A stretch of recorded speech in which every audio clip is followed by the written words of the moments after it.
RTR Frankie from Perrysburg, Ohio. I need some off-the-radar players that could have a big impact on this season. That's good. That's good because I just so happen to have a piece of paper in front of me. I wrote down 4 of them earlier today.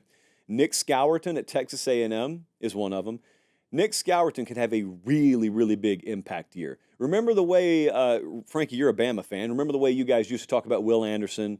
You talked about Dallas Turner coming into last season like this. Well, that's Nick Scourton out at Texas A&M. I'm not saying he's a shot-for-shot robot copy and paste of those 2 players, but he could have that kind of impact this season.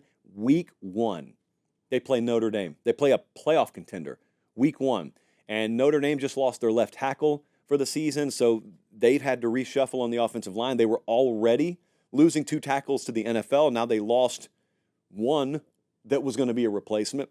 So Nick Scourton, my point is, could flash early and could get some early consideration, be on a lot of radars.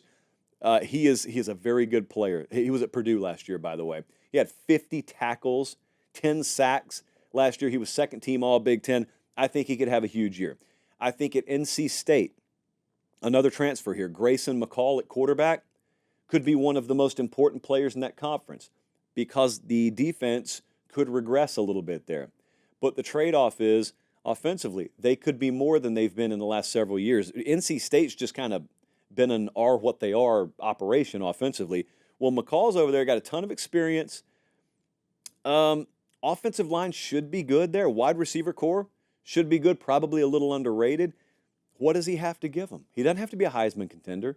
All he's got to do is give them that added bump in the inevitable handful of one-possession games they're going to find themselves in this year. And if he does that, there's a reason at FanDuel, when you're looking at odds, you don't have to go too far down in the ACC to find NC State. So I would circle him. I would look at Gavin Sawchuk, the running back at Oklahoma. Not a lot of people are talking about that position. They're talking about offensive line questions. They're talking about Jackson Arnold. Is he going to get rid of the turnover issue? They're talking about like Burks transferring in at wide receiver. And meanwhile, Gavin Sawchuk could be one of the most important offensive pieces they have. He could be one of the most important pieces on their team. Think about the style of play at Oklahoma this year. They're going to be a defensive-oriented team.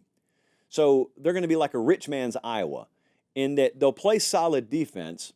Offense can do things, but the style of play that will be predicated off of, the overall team philosophy will heavily rely on that 5'11", 200-pound redshirt sophomore there, number 7 running back in the 2022 cycle. He was honorable all Big 12 last year. So 744 rushing yards last year, 9 rushing touchdowns last year. I think he's a 1,000-plus yard kind of guy this year. And Tyler Warren. Might I go up to State College and throw Penn State's tight end there? He's 6'6", 257. He was third team All Big Ten for last year.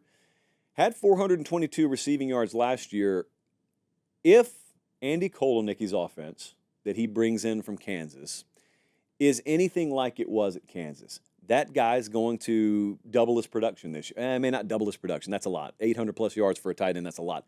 He could see a substantial increase in his looks, and he could see a substantial increase, especially in the red zone, at how much they target him and how much production he can put on the board. So I'd go Scourton, I'd go McCall, I'd go Sawchuk, I'd go Tyler Warren. I hope that's enough. That's 4 players I think are they're not under the radar for their fan bases. I think they're under the radar nationally.